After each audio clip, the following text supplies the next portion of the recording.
All right, so we have a blog post this week. They've been doing this new thing called the Weekly Recall. They have different people like talking about different stuff. And this week's one is called The Balancing Act. They say, hey everyone, Scott here, reporting from the Hero Design team about a subject that's always at the forefront of our minds. Balance. Constantly talking about balance in Overwatch.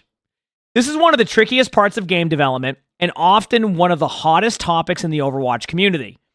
We want to show you a bit of what that process looks like from start to finish and how we arrive at balance changes from hero-specific adjustments to whole game modifications. You'll also get a sneak peek at some changes coming to Season 17. So, data, feedback, action. If it wasn't obvious from the past, Weekly Recall blogs and director takes were big fans of data here on the Overwatch team. Some of our balance changes. Wait, by the way, this is Custa, right? I just realized this is Custa. Some of our balance changes are inspired by intangible numbers that come from various sources, like pick rates or win rates. We aim to keep heroes within a set win percentage range of 45 to 55%, and if they deviate from it, we know something needs to be done. This is less about making all heroes viable in every situation, and more about ensuring no hero is ever universally a wrong choice. Okay. I mean, we kind of knew that 45 to 55 range. I feel like the problem is that when you have a 55 range hero and then you have the 45 hero one, sometimes you can feel that, right? Like, for example, D.Va's win rate on Stadium is probably around 45% on PC, and then Zarya is probably in that 55, or above win rate. And that's how you can feel those differences, right? Hero band data has added a whole new set of information we can use, and this feature essentially gives you all a direct line to the balance team by the way of collected data. High ban rates are a concrete indicator that a hero is an issue for a large subset of players, and leads us to take a much closer look at what we can do to improve the experience of playing against certain heroes. Contextualizing the data we've gathered is important, and it helps us identify changes that need to be made. For example, Widowmaker has a decently high ban rate on sniper playgrounds like Havana, but that doesn't mean she needs immediate changes. Some players just don't want to catch a headshot right out of spawn. I don't want to catch a headshot anywhere on the map, actually. It doesn't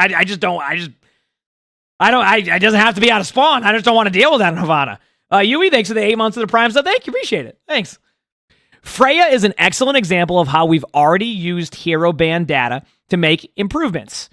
Hero win rates were low after she was introduced, so we strengthened parts of her kit to make her more impactful. However, as players got better with that kit, her hero ban rate skyrocketed at the highest skill tiers. Above diamond rank in competitive mode, Freya is the most banned hero in multiple regions, which I'm not surprised by. Freya is still ridiculous and does a lot of damage. Data is helpful to identify a specific issue, but after that, we look at your feedback and delve into how a hero feels within the matches. For Freya, we asked ourselves what her pain points were and analyzed community input. The biggest concerns you shared were how oppressive she felt, especially when allowed to spam damage while airborne. Well, it's not even about the airborne part, I will say that. It's more like the damage she has such like a large, I don't know, like a projectile that makes it harder to deal with at times, right? Where she does a lot of damage. This led us to increase the cooldowns on her movement abilities, quick dash and updraft, while also increasing her primary weapon reload time to avoid such constant spam damage. Freya is still a devastating damage dealer, but small tweaks make her less of a terror to play against. Both her win rate and ban rate have stabilized, and we're continuously monitoring all of the data to ensure that she lands in a balanced, fun state. So it looks like she's in that range now of win rate percentage they look for. But I'll see here in a second. So right here it said Freya's ban rate at Masters Plus was above 90%. Despite the presence of compelling data, improvements aren't so clear or immediate for some heroes. Sombra's ban rates are high in multiple regions on both PC and console, and we're currently discussing future changes. She's a complex case that can't be solved overnight, but know the balance team has her in their sights.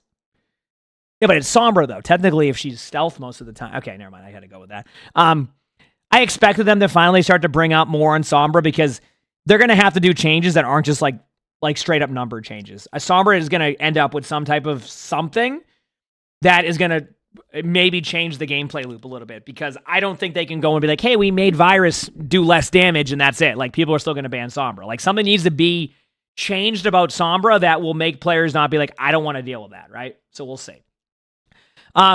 Thinking outside the box, data isn't the only way we decided balance changes, though. Gameplay factors like the enjoyment and ease of playing a hero or their ability to keep up with the rest of the Overwatch 2 roster influence our decisions. We also pull back and look at gameplay with a wider lens to make more overarching changes.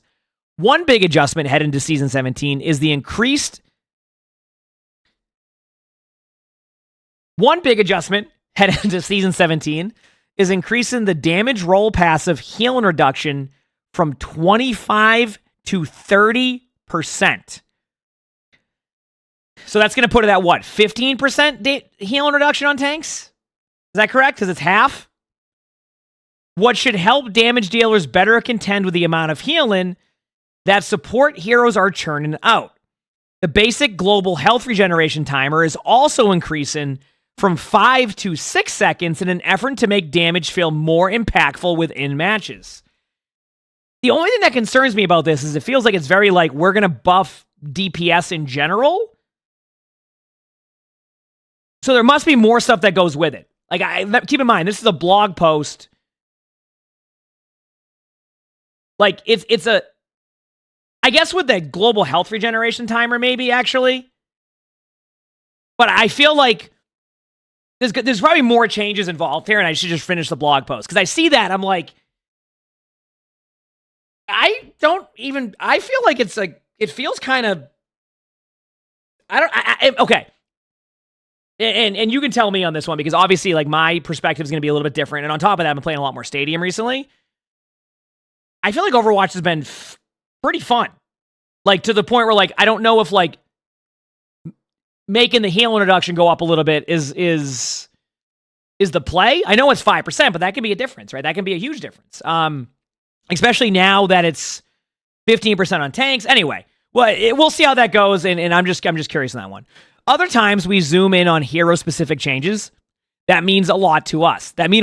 When I first joined the hero design team last year, one of my initial balance pitches was a little wild. I wanted to shrink Bastion. Our favorite cheerful Omnic does a ton of damage, but the sheer size of his character model makes him difficult to play in many situations. Bastion struggles with survivability, even though he has the largest health and armor pool of any damage hero. Though I was initially and correctly told it would be difficult to change to implement, other departments across the Overwatch 2 team joined the cause, and we took a tinier Bastion into eternal testing. We found that reducing his size by 15% simply made him too cute, so we kept tweaking the numbers. Oh man, I kind of want that one. Bastion's size will be reduced by 10% when Season 17 launches to give him a survivability boost. While it's not the most earth-shattering change to ever hit Overwatch, it's a testament to the many different ways we can change and balance the game for every hero. So here you go, chat. If you look here, there's Season 16 Bastion. There's Season 17 Bastion. So, honestly, might make Bastion a little bit better. I mean, you know, anytime you change the hitbox, it can be pretty intense. So we'll see how it goes. But yeah.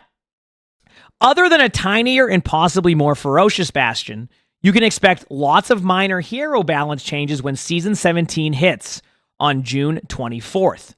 Junker Queen will see some important changes to her command and shout that prioritize ally over health, making her a more viable offensive tank choice. I will not complain about that. Also sounds like a Stadium buff too. Perks like Pharah's Helix Shields and Lifeweaver's Cleansing Grasp will get some quality of life improvements as well.